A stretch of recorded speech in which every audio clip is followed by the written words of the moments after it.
અને હવે તમારી બેઠક, તમારી વાત.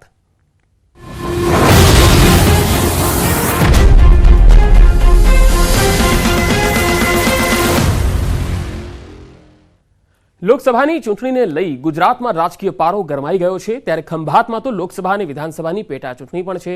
લોકો મતદાન કરવા ઉત્સાહી છે. ત્યારે ખંભાતની જનતા કયા મુદ્દાને ધ્યાનમાં રાખીને મતદાન કરશે, શું છે મુદ્દાઓ અને કેટલો થયો છે વિકાસ, સાંભળો મતદારોનો મિજાજ. 5 વર્ષથી જોઈએ તો નગરપાલિકાની અંદર લોકોને પરિવર્તન ઈચ્છતા હતા. 25 વર્ષથી જે રિઝલ્ટ આવ્યું અને હવે લોકોનો ઉત્સાહ હતો કે ભાઈ પરિવર્તન લાવવાથી વિકાસ થશે. 25 વર્ષમાં ભારતીય જનતા પાર્ટીના સમયમાં કોઈ પણ ખંભાતનો વિકાસ થયો નથી. ખંભાતના વિકાસ માટે અને રોજગારીની તકો માટે મહત્વનું પરિબળ એ છે કે ખંભાતને ટ્રાન્સપોર્ટેશનથી જો જોડવામાં આવે, વાહન વ્યવહારથી મધ્યમાં આવી જાય તો આપોઆપ જેમ તારાપુરને ધારમજ પટામણ ચોકડીનો પણ જો વિકાસ થઈ શકતો હોય તો ખંભાત તો એક વખતનું બંદર છે.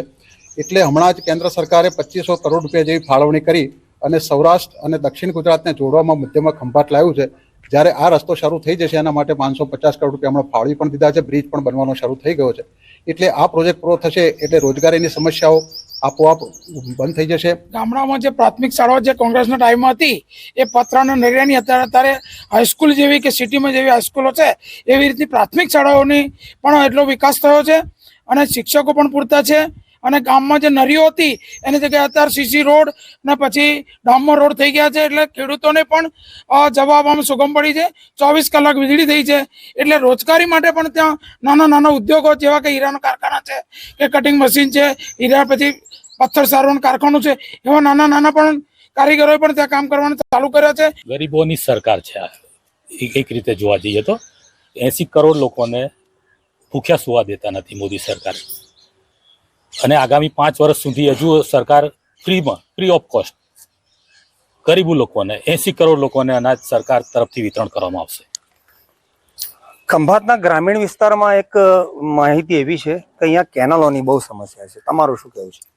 ખંભાતનો જે ગ્રામીણ વિસ્તાર છે એમાં કેનાલોની જે સમસ્યા અહીંયા છે એ પણ અત્યારે ગુજરાત સરકારનું જે રાજ્ય સરકારનું આયોજન છે એના મુજબ એના વહીવટી પ્રક્રિયા આપી અને મંજૂરી આપી અને એના કાર્યો માટે સુગમતા કરી આપી છે. એટલે આગામી સમયમાં પણ કેનાલો સારી એવી થઈ શકે એવી છે. જેટલા આવાસો બન્યા છે અને આ વિસ્તારના લોકોએ એ સોસાયટીનું નામ જ મોદીનગર આપ્યું છે. આ સાથે સૌથી મોટો પ્રશ્ન 10 વર્ષ પહેલાં ગેસના બોટલ મેળવવા માટે 2-3 દિવસ લાઈનોમાં ઊભું રહેવું પડે. એના બદલે ગેસ પાઇપલાઇન દ્વારા પુરવઠો મળે છે અને આજે તાલુકાના ગામોમાં પણ આ પુરવઠો મળતો થયો હોવાથી ખૂબ જ આર્થિક નબળા લોકોને ફાયદો મોટો મળી રહ્યો છે. અને 3.5 લાખ રૂપિયા જેવી આવાસ યોજનામાં લાભાર્થીઓને રકમ મળી છે. એટલે 3 કરોડથી વધુ રકમમાં લાભાર્થીઓને મળી છે. જનક જાગીરદાર, ન્યૂઝ 18 ગુજરાતી, ખંભાત. ઘરફોડ ચોરી કરતી આંતરરાજ્ય ટોળકીના 2 રીઢા ગુનેગારોને સુરત ક્રાઇમ બ્રાન્ચે ઝડપી પાડ્યા. રાજકોટમાં કરેલ સોના ચાંદી સહિતના ઘરફોડ ચોરીના કુલ 10 લાખથી વધુના મુદ્દામાલ સાથે આરોપીઓ પકડાયા છે. આરોપીઓ મધ્યપ્રદેશના ખરગોન પોલીસ સ્ટેશનના લૂંટના 3 ગુનામાં ફરાર હતા. તો 2 મહિના પહેલા આરોપીઓએ મહારાષ્ટ્રના ધુલિયામાં પણ ઘરફોડ ચોરીને અંજામ આપ્યો હતો. મોડસ ઓપરેન્ડી અપનાવી આરોપીઓ ઘરફોડ ચોરી કરતા હતા. મોટાભાગે એ લોકો ઘરફોડ ચોરીઓ કરે છે.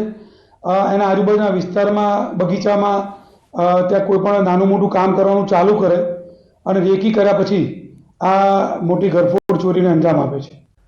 હાલ મસાલા ભરવાની સિઝન પૂરજોશમાં છે અને સુરતમાં કોર્પોરેશન આરોગ્ય વિભાગે મરી મસાલાના વેપારીઓને ત્યાં દરોડા પાડ્યા. અધિકારીઓએ શહેરના રાંદેર અને અડાજણમાં આનંદ મહલ રોડ પર આવેલા મસાલા ભંડારમાંથી અલગ અલગ મસાલાઓના સેમ્પલ લીધા.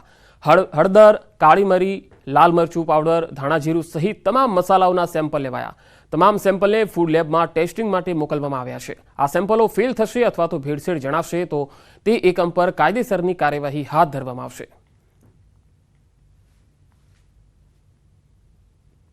હાલમાં અમે હળદર પાવડર છે, મરચા પાવડર છે, ધાણા પાવડર છે એના સેમ્પલ લઈએ છીએ અને એ મુજબની કામગીરી સુરત કોર્પોરેશનના દરેક ઝોનોમાં સેમ્પલ લેવાની કામગીરી ચાલે છે.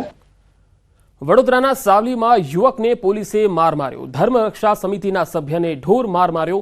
હિન્દુ સંગઠને રામધૂન બોલાવીને વિરોધ નોંધાવ્યો. જયપાલસિંહ મહિડાએ આત્મવિલોપનનો પ્રયાસ કર્યો.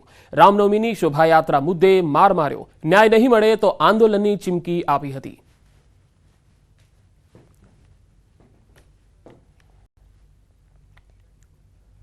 અરવલ્લી જિલ્લામાં પતિએ પત્નીની હત્યા કરતા ખળભળાટ મચી ગયો। મેઘરજ તાલુકાના મોટી ભુવાલ ગામે પતિએ કુહાડીના આડેધડ ઘા ઝીકીને પત્નીને રહેસી નાખી, જે બાદ પતિએ પોતાના ગળામાં કુહાડી મારીને આપઘાતનો પ્રયાસ કર્યો। આ અંગે મૃતકના પુત્ર લક્ષ્મણ ડામોરે નોંધાવેલી ફરિયાદમાં જણાવ્યા મુજબ તે પોતાની સાસરીમાં ગયો ત્યારે ઘરે માતા પિતા એકલા જ હતા। સવારે તે જ્યારે સાસરીમાંથી ઘરે આવ્યો ત્યારે તેણે માતા મોગીબેનને લોહીના ખાબોચિયામાં મૃત અવસ્થામાં જોયા અને તેમની બાજુમાં કુહાડી પડી હતી, જ્યારે ઘરના બહારના ભાગમાં પિતાના ગળામાંથી પણ લોહી નીકળતું હતું।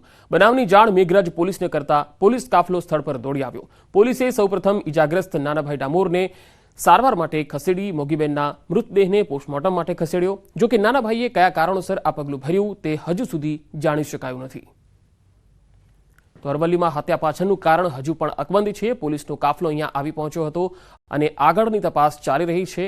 મેઘરજમાં પતિએ પત્નીની હત્યા કરી, કુહાડીના ઘા ઝીકીને પત્નીને મોતને ઘાટ ઉતારી અને હત્યા બાદ પોતે પણ આત્મહત્યાનો પ્રયાસ કર્યો। કાલે 5 વાગે મારા સાસરી ગયેલો હતો। સવારે પરત ફરતા 10 વાગે આવ્યો તો ઘરે આવતા કમાડ ખોલી જોયું તો મારા મમ્મીની મરેલી હાલતમાં લાશ જોવા મળી અને હું રોતા રોતા બહાર નીકળતા મારા પપ્પા બહારથી પાછળના ભાગે આવી ગળામાં કવાડીને ઘસી પોતાની હત્યા કરવાની કોશિશ કરી રહ્યા હતા। એમને કોઈ ઘરકામ સંબંધે ઝઘડો થતા કુહાડીથી એમના મોઢાના ભાગે ઈજાઓ કરી અને મોત નિપજાવેલ છે અને આ સમગ્ર ઘટના છે એમની જાણકારી અમને એમના જે દીકરા છે જે ઘટના બની એના અગાઉ સાંજે એમના સાસરીમાં ગયેલા અને સવારે જ્યારે ઘરે પરત ફર્યા ત્યારે એમને આ ઘટના અંગે જાણ થઈ અને જેમણે પોલીસને જાણ કરી। અને હવે તમારી બેઠક, તમારી વાત।